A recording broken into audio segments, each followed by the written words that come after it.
Hello and welcome to episode 7 of the Froebel Trust podcast. I'm Colin Kelly, and in this episode, I'm looking at relationships and well-being in early education. I'm interested in understanding more about how children's well-being is connected to educators' well-being, and how might a Froebelian approach help educators manage the challenges of their everyday work with children and families. Joining me are my guests, Dr. Peter Elfer, Honorary Research Fellow at the University of Roehampton. Peter has recently edited a new book for educators called Talking with Feeling in the Early Years. Dr. Jools Page is Senior Lecturer at the University of Brighton. Jools' research on attachment-based relationships between adults and children under 3 years in early learning settings has brought her national and international recognition. We have Dr. Robyn Dolby, a psychologist and researcher based in Australia.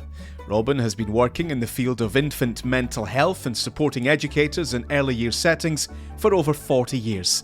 And we'll hear from Holli Williams, a Froebel Trust travelling tutor and head of schools at Linden Tree Nursery Schools, a group of Froebelian nursery schools in South London. Well, Froebel recognised that children thrive when they are emotionally secure and in close relationships with others, educators, families and carers. But at the moment, we see so many nursery schools and early years settings struggling to stay open due to lack of funding, parents and carers finding it hard to afford or even find nursery school places for their children, and nursery managers and early years leaders finding it difficult to recruit and retain enough staff. So, with all those pressures that we're now facing, can managers and leaders really afford the time to focus on supporting educators and their relationships with the children in these settings? Well, let me turn first to Dr. Peter Elfer.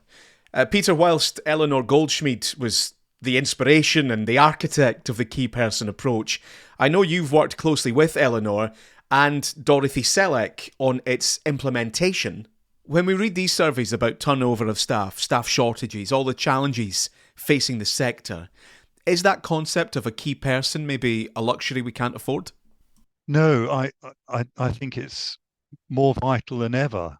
We absolutely must afford it. And yet there are huge obstacles.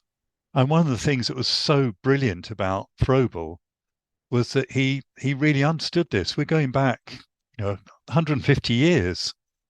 He's a historical figure, but his foresight, his understanding was incredible.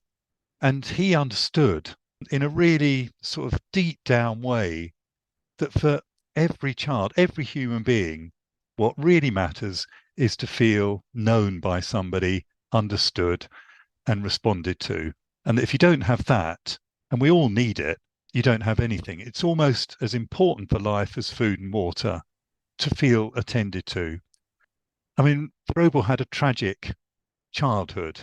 His mother died, so I wrote out a quote from him. But he said, "Soon after my birth, my mother's health began to fail, and after nursing me 9 months, she died. This loss, a hard blow to me, influenced the whole environment and development of my being. I consider that my mother's death decided more or less the external circumstances of my whole life." Now that's an incredible experience for him to write about in his autobiography as an adult. And it's clear that relationship with his mother was really fundamental to his whole life. Now, I'm not saying when children go to nursery that because they're leaving their family, their family is somehow dying. But for a baby or a very young child, it can feel like that. And then to have the attention of a key person is really enormously important. So to answer your question, can we still afford it? We've got to afford it. We've got to find a way of affording it. It's fundamentally Froebelian. It's absolutely core. And Jools, is that something you agree with? Because the sector's going through a lot of changes. It's expanding. People are going for promotion. There's all this upheaval, and people wanting to leave. So do you think that can be sustained? Do you think it is important? The more things change, the more they stay the same. And that what we have to remember, I think, about very young children is that the way that children are has not changed. And I think Peter's touched on this point about what he said regarding, Froebel from his very early years. So children don't know about policies and procedures. They don't know about, workforce crisis. They don't know about, what's going on in the adult world. But it's adults that make the decisions for children, and it's children who are on the receiving end of those. And those of us who are advocates for children must speak up for them and be their voice, but we have to do that by listening to their voices rather than running roughshod over them. Now, I'm not suggesting for a minute that anybody is, but actually there is a tendency to get caught up in adult issues and adult policies and lose sight of the child within that. And I think what Peter was able to do is to bring us right back to that core point that actually what children feel and their feelings matter, because their emotions belong to them. It's not for us to decide what emotion belongs to somebody else. It's for them to tell us. And if we are receptive to that, then we can be much better equipped then to be able to support them. Holli, I suppose I should ask as well. I mean, these studies and bits of research come out. I mean, do you think it's accurate? I mean, just to quote one, the Early Years Alliance said in the past year, 67% of professionals have suffered from anxiety, 65% report fatigue, 64% feel a loss of motivation. And then the Early Education and Childcare Coalition reported 17% intend to leave in the next 12 months, and 40% might leave. When you look around you, is that what people are talking about? I'm going to quit. Yeah, I read that same survey, and it is quite daunting. Yes, there is anxiety and depression and fatigue within the sector. People work long hours, they have huge responsibilities. There's a lot of weight placed on them, whether that be through the manager, through policies, through parents, particularly parents who we find year on year become more demanding, particularly, with us. So we're a private nursery in Southwest London. Parents pay quite considerably to send their children to our nurseries, and they expect a certain level of service. Generally, when we put up prices, it's because of cost of living and making sure that we're paying our staff enough. When staff threaten to leave, often it's because of salary. So they're saying, well, I can go over there and I can get $5,000 more a year or whatever it is. So what we try and do then is look back at our approach, bringing it back to the Froebelian principles of, okay, but how are we supporting our team? How are we guiding them? What is it that we're doing to retain staff in a way that's meaningful for them? Because it's all well and good them saying I could go over there and get more money, but is there a work-life balance? What is going to be expected of them? Are they going to enjoy what it is they're doing? How can we help them to enjoy the work with us at Linden Tree, not only through initiatives, but that has to be embedded in what you're doing, and that has to come from leaders and managers. So we need to really listen to the team. Often there's a lot of layers that you have to unpick in order to really understand what it is that's going on with your team.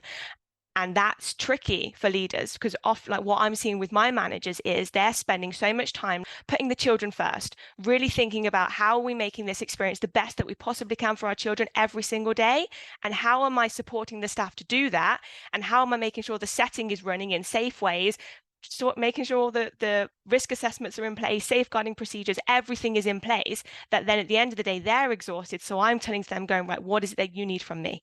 Mm-hmm. So even if it's just making sure that they've got 10, 15 minutes of my time every week to just debrief on what it is that's been going on, so that they feel that they are also heard in this. And like you say, Peter, we need to feel like we belong and that we're being supportive, because we don't have all the answers. Robyn, we've heard a bit of insight into what it's like on the ground, on the front line, the very people having these relationships with our children, and what they're going through and what's on their minds. Holli's explained how a good centre with good management that takes that good approach can learn from these experiences and try and provide that supportive environment for the staff. But when staff are going through some of that pressure and anxiety, I'm guessing you're going to tell me that children pick up on that. Oh, yes, that's exactly the case. Children can feel how you're feeling.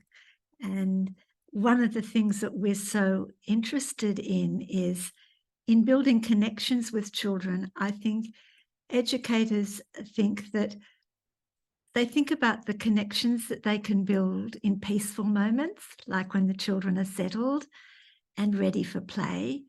But the whole basis of our work is about how to stay close and build connections around painful feelings. Because if you're too frightened as an adult to connect with a child around a painful feeling, then the child can't connect with you because they can't feel enough of you and they can't feel understood by you. So I would see that as critical work. And also, it's often an area where if you work on it together, we like to work with everyone in a service, you build strength in each other. And, a doubt that you might have that maybe I'm not as good as Mary is in comforting a child doesn't matter anymore because you're all looking and working on this together.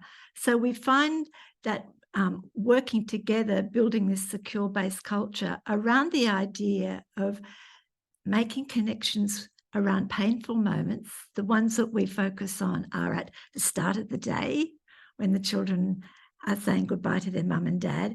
And then when the parents leave, the young children still have to work out how they get into peer play. And that's also a stressful time.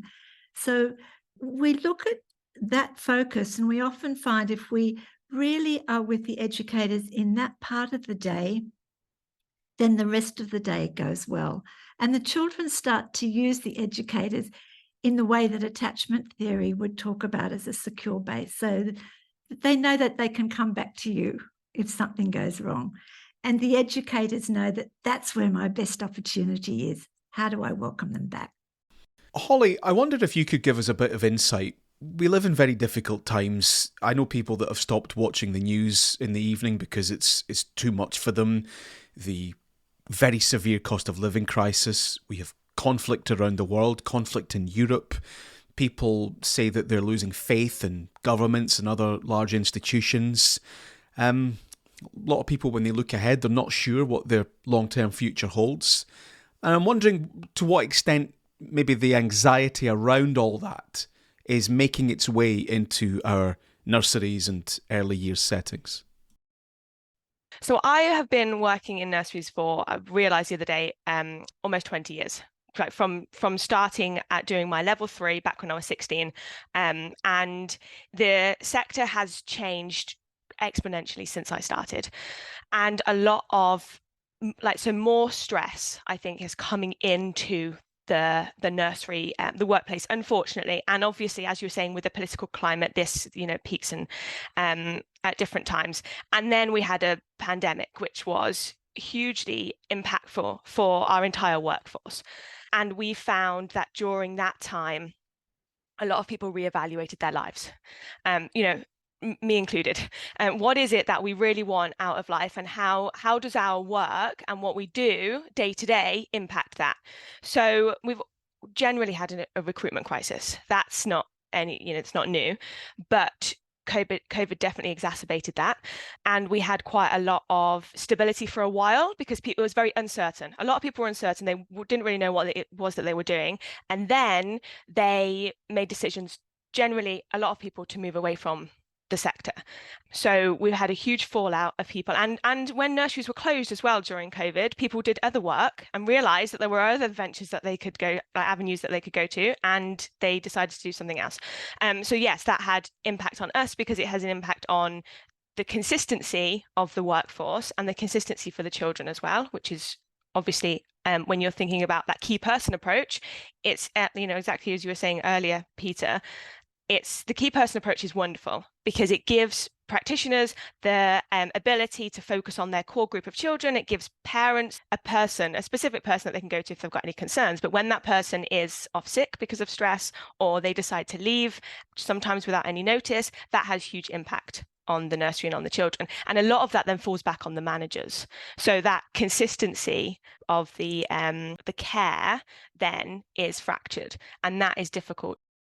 One of the things that you said, Peter, was that you considered it, I think maybe unprofessional was the word you used. You said it's almost unprofessional to leave your troubles at the door. What did you mean by that? Yeah, I think it's really complicated for educators because they're striving to be professional. And I think for a lot of educators, what it means to be professional is to leave your feelings outside. A good professional doesn't allow their feelings to intrude. But it's a bit different in early education, because feelings are absolutely the heart of what educators are doing. And feelings do need to come in. Despite the rise of AI, there's no way that nurseries could ever be staffed by robots or artificial intelligence. Children need human beings. Holli's been saying that, Robyn's been saying it, Jools has been saying it. But there's a great phrase called permitting circumstances. And politicians sometimes blame parents for not doing a good job with their children. It's the parents' fault. But if parents are trying to parent in rotten housing, without enough money, in a very deprived area, with not a decent job, how can they possibly do a decent job of parenting? None of us could do that. And I think it's the same. I think this is what links up the big issues. If you've got a workforce, as Holli's described, that's stressed, that's anxious, that's looking for other work opportunities, they don't have the permitting circumstances to do what we're all saying needs to be done to be able to attend to the children. You can't do that if you're struggling to pay your rent or your mortgage, if you're really worrying about how you're going to manage the fuel bills. How can you have the energy to really be responsive to the children? So I think these issues do tie up, and I think we've got to find a way of not leaving feelings at the front door. That absolutely does not mean taking them out on the children, but it does mean making sure there's a space somewhere where those feelings, both the positive ones, but the difficult ones as well, can be thought about. And that's why it must be so important in Holli's nurseries that Holli's there supporting her managers. They've got somebody that's worrying about them and holding their back whilst they're worrying about the children. And Holli, if we bring you back in, it's only right, I think, to recognise also that in some of these reports that I referenced, one thing that comes up quite often is it's stressful but rewarding. It's a great job. It's a job that people love. It's a job that gives you experiences that you will never get anywhere else. These amazing, wonderful, unique moments must be popping up all over the place. And it sounds as well, Holli, like at your group of nurseries that you do have some of these systems and structures in place to support your staff. So can you tell us maybe a little bit about, since you started doing that, some of the successes that you've seen? So when we have consistent management, that we tend to retain staff longer, which means obviously then that we can move out of those stages of lots of induction and lots of training of staff, and we can move into those next stages of actually embedding what it is that we do. As I mentioned earlier, when we came back, so we were open during the pandemic, but obviously when we open more widely, we focused more seriously on wellbeing. So wellbeing of staff has always kind of been there in the background, but we really brought it to the forefront. And with that, we rewrote our policy. We appointed a health and wellbeing coordinator. We had wellbeing officers in each of the settings so that staff know they've got a designated person that they can go to that isn't necessarily their manager, because not everybody wants to go and talk to the manager or feel like they can't disrupt the manager because they know the manager's very busy. So there's somebody specifically that I can go and talk to, and they can say, have you got 5 minutes? I just want to chat about this. And then we give the wellbeing officers the tools to be able to point them in the right directions, because obviously these people who they're talking to, they're more of like that professional friend rather than someone who is a psychiatrist or is a professional in mental health. So that we've got external counselors that we point people to if they really need a professional to talk to. The equity that comes through knowing that all of the staff are different and they have different needs, but that we are looking at it in that kind of holistic way. And, as we mentioned before, drawing on the approach as well, like we do with our children. If you think about freedom with guidance during the day, we need that for our staff as well. We need to give them the freedom, but we also need to give them the guidance. And that might even be tools for doing their job effectively. It might be training where they feel like they need a little bit more confidence in some area, and then you need to have that skilled manager or leader who's able to see that, who's then able to offer that for them. And some of that is listening to them, but some of that is, it takes time to be able to really know your team. As we do with the children, it takes time. And as we are all human beings, things change and feelings change, and we have to be receptive to that. I was really, really struck, Holly, by what you said about staff tend to stay longer when managers stay longer. And I guess managers stay longer because you're there, watching their backs. And when Robyn was talking, Robyn, you spoke so much about practitioners, educators staying with children's feelings. But if you're going to stay with children's feelings, which I absolutely agree with you is at the heart of the work, then you have to stay in the job. And staying in the job is about being looked after by your managers and your managers' managers. But in the end, none of that is going to count if the overall support is not there. It's so interlinked.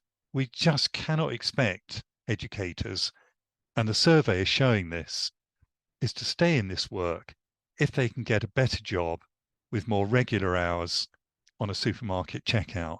And that is the experience of a lot of early years educators, that they look round and they can see, I love this job, I'm committed to it, but it's just too stressful and I just cannot manage to do it and to do it well and to do it in the way I want to do it. When there are these kind of pressures, it would be better for me to go somewhere else. And that's leading to the turnover that is so problematic for the whole profession, but most of all is so problematic for families and children. And just exploring this idea of the relationship a little bit more, Dr. Jools Page, one of the phrases that you used, and I know you've done a lot of work in this idea of professional love. I'm going to give you 15 seconds, and I know there's essays and books about this and maybe documentaries. In 15 seconds, for me, can you summarize what professional love means? Okay, I'll do my best in 15 seconds. So essentially, it's the developed relationship that happens between the key educator, so the key person in the context that Peter was talking about, the developed relationship between that person and the child with the permission of the parent over a period of time, that starts off as getting to know one another, but actually over time becomes what I would class as a loving relationship based on, an authentic way of getting to know one another, and it is over time that endurance comes about, and so therefore the child and the adult would form a loving relationship. So I suppose, and I'm just going to read this statement because this is really how I feel about it, that it's only when adults who really know, understand and are secure in their reciprocal relationships with the babies and children for whom they're responsible do so with the rights of the child fully and wholly embedded in their practice and at the centre of every aspect of their work, and in collaboration with the parents, that professional love is realised. So really it is about putting the child at the centre. Peter's nodding in agreement while you've been speaking there, Jools. But this idea of the key person and this concept of professional love, I guess the bottom line is it works. Yeah, it does work. Lots and lots of educators I've talked to talk about their very deep, loving feelings for children. They absolutely recognise that this is a different kind of love from the love that a parent feels, that it's not stepping on parents' toes, it's not taking away from anything within the family, but there are very deep feelings for children. But these do have to be managed in a professional context. Boundaries are important. And it's terribly important that educators don't get too close or start focusing in on some children to the detriment of others. The Trust has put a lot of funding into researching a model of practitioners talking together. And we're just finishing a book on that called Work Discussion. It's a very literal title, those two words, but it means talking about work, but talking about work in a genuine way. Not just all the positive bits, but the more difficult bits as well. I think the Trust needs to be really commended for giving that funding and for being supportive of not just the idea that relationships deeply matter, but that in order that they matter and are put into practice safely, there needs to be a space where practitioners, educators can talk about their relationships and be accountable for them, but be supported in them. And one way of doing that is through quotes, work discussion. And there'll be a book about that coming out in the spring. Oh, thanks, Peter. We'll look out for that book when it's published. Let me bring Holli in here. Holli, sometimes we hear about these almost sort of sanitized relationships where, something as innocent as a cuddle is under scrutiny or maybe even banned. What's it like in your nurseries? Are cuddles allowed? We don't ban hugs. I don't know whether that might be a schooling thing. In the nursery environment, it is, that there is that basis of care and that love, that professional love. And when you are, so we have babies from 6 months old sometimes. You have to hold a baby, you have to hug them, you have to help them. That helps them to feel secure and feel safe and to build those relationships. Froebel did a lot of work on mother songs or family songs, as we would call them now. And that lullaby as that first stage is when you're having that face-to-face time with those very, very young children. That is you building those relationships, that your facial expressions, the language that you use, the tone that you use with those young babies is all forming the basis of that relationship. And you have to have that closeness in order to build those relationships. And that continues as the children move through the nursery. Some of the children come to us at 6 months old and they stay all the way through until they leave for school. So no, we don't ban hugs. Hugs are very important. But as they get older, we ask them, would you like a hug? So that we're bringing in that consensual part of it as well. Because then, as they start to develop their own sense of self and their own personal space, they might not want hugs anymore. And that's absolutely fine. But they need to know that if they needed a hug, it was there for them. Thanks, Holli. And Dr. Peter Elfer, I'm wondering, in your professional opinion, here we are, we seem to be at this kind of critical juncture. Some people think things could get worse. There's always the hope things might be better. We have these guiding principles of Froebel that seem to help. As you look ahead, what's your sort of best hope for the next maybe 5 to 10 years in terms of how the early years sector can improve? Give me a vision. I think the first thing I'd want to say is that I think it's great that we've got such an alertness to safeguarding. I want that to stay. There's nothing worse for a child, nothing more destructive than to be abused in some way. And it's great that we've got that. I think the second thing to say is it would be a complete tragedy if that squeezed out the kind of relational, holding, loving care that Jools and Robyn and Holli has just talked about. We've got to hold on to that. We've got to nurture it and improve it and strengthen it. And I think the third thing to say is that I would never criticize an educator for leaving the profession because the work is just too demanding and they're not paid enough or supported enough or recognized enough. So I desperately hope that will improve. It's got to improve. Educators cannot provide the kind of attention that children need if they're not thought about and feel looked after and attended to. Nobody can do the job. Nobody can do any job if they're not paid properly or they're not supported properly or they don't have the equipment to do the job. And educators need that as much as any other profession if they're going to do the kind of work that we're talking about with other people's children. And that caring and nurturing and that relationship, is that really core to Froebel's approach? Yes. Tina so Bruce that's something he would be fighting to continue and Tina to do. Bruce talked about this in the annual lecture that we've just had, the Froebel annual lecture, that how relationships are absolutely at the heart of Froebelian practice. Froebel understood that 150 years ago. Researchers, eminent researchers, have shown it to be true. But his understanding was way in advance of what we know from contemporary research. Relationships are absolutely at the heart. And it's not just relationships between the educators and the children, but it's relationships with the educators themselves. And that's what I think was so special about what Holli was saying that she did with her managers, looking after them, watching their backs so that they can do that for the children.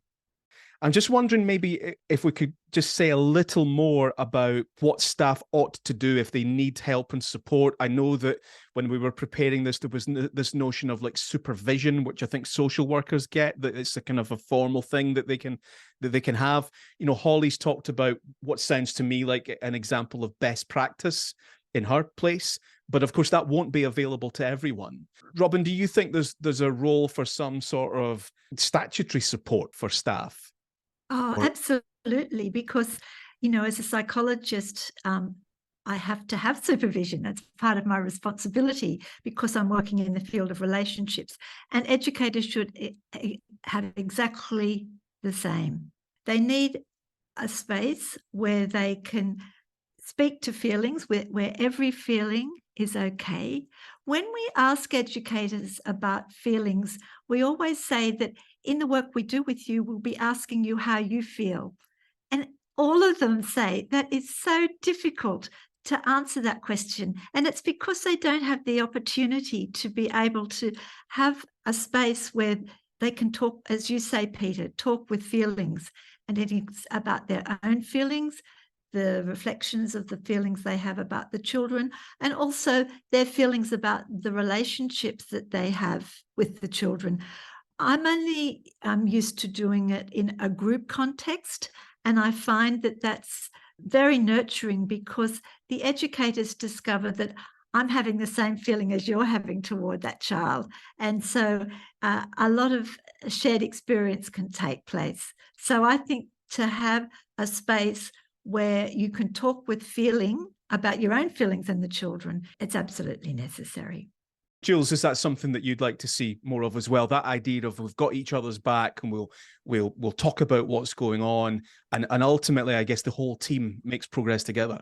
You know, it's about what's right for children. So if we have an adult sort of picking up a child for their own gratification because they just think that child looks really lovely and, you know, they've got a lovely cheery face and it's all lovely, they might not be doing anything wrong, but actually to be able to talk about whether that's right for the child or whether that practitioner could have waited for the child to signal that they were ready for that cuddle, it could be very, very subtle.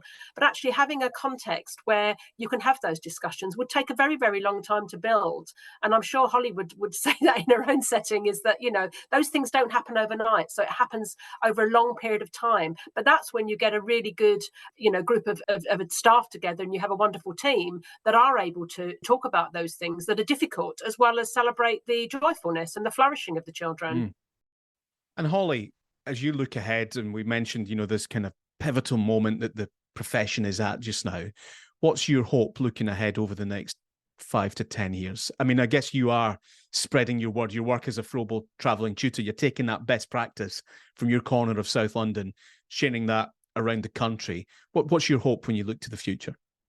My hope is that we have practitioners who are able to really articulate their practice around not only their feelings, but also about excellence of early childhood. So I think picking up on what, you know, everyone's been saying is that element of trusting your staff, trusting your manager, trusting that what you then say to your manager, something is going to change, because there's nothing worse than bringing something up and then nothing happening and you feeling really disheartened about it. I really hope that there's more of an emphasis on the relationships with young children, because that's what quells young children's anxiety. That's what supports them to go on to school and the rest of their lives. You know, it's not just about school readiness. We're supporting these children for the rest of their lives, giving them the tools to be able to deal with conflict, to make positive relationships. And Peter, I try not to talk too much about politics in this podcast, but in the UK, we are expecting a general election next year at some point in 2024. Is there something you'd be looking for from the politicians that they could do to help the sector? The political group that gets in need to get back to treating staff, workers in whatever sector, but obviously for our discussion in the early years sector, as people, as individuals, and not just numbers in a ratio. And they need to get back to treating children as people now, not as future workers. And I think if we get a political system and a political party that's committed to that, then the rest will follow. But like I was saying earlier about permitting circumstances, if you don't have that, then however good your educators are, however good the managers and leaders are, they can't magic up good practice out of nothing. And so many settings are running almost on thin air. Resources are absolutely cut to the bone. And it's just not right. It's kind of institutionally abusive. It's just not right. And the people that are going to suffer most are, of course, the children. Well, that's Dr. Peter Elfer, Honorary Research Fellow at the University of Roehampton, bringing to a close another episode of the Froebel Trust podcast. Now, if you are an early years practitioner and you feel you would like more support in your work, we'd encourage you to speak with your line manager in the first instance. But there are some Froebel Trust resources which might also be helpful, and you can access them via the Froebel Trust website. That's at froebel.org.uk. Well, thanks to all my guests. You can find out more about them and the work they're involved in by reading the podcast description. And thanks very much to you for listening. Remember to subscribe and follow the Froebel Trust podcast, and you'll receive new episodes as soon as they're released.